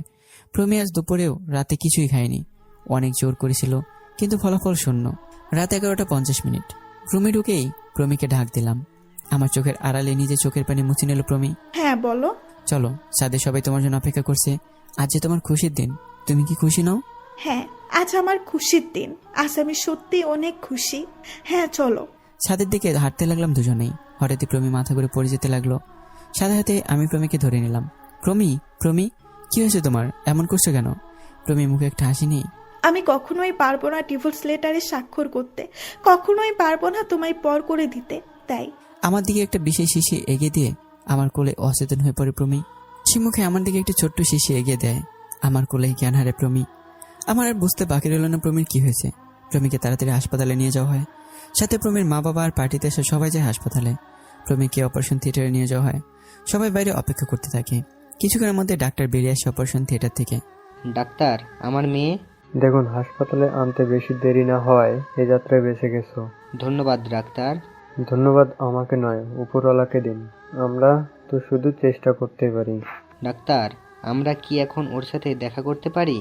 এখন ওকে একটু বিশ্রাম দিন, 20 মিনিট পর ওর সাথে দেখা করার ব্যবস্থা করে দিব। ধন্যবাদ ডাক্তার। 20 মিনিট পর সবাই একসাথে গেল প্রমির সাথে দেখা করতে। কেন করলি এটা? প্রমি চুপ করে আছে। আমাদেরকে একা করে চলে যেতে চাইছিলি? বাবা, আমি এমনটা চাইনি, কিন্তু কি করে পারতাম আমি হৃদয়কে ডিভোর্স দিতে? আমি ওকে খুব ভালোবাসি। কখনো এই কথা হৃদয়কে বলেছিস? না, বলার সুযোগ পাইনি। তার আগেই তো ও ডিভোর্সের সব ব্যবস্থা করে নিয়েছে। কি বললো হৃদয়? তোকে ডিভোর্স দিচ্ছিল? মানে কি বলছো এগুলো?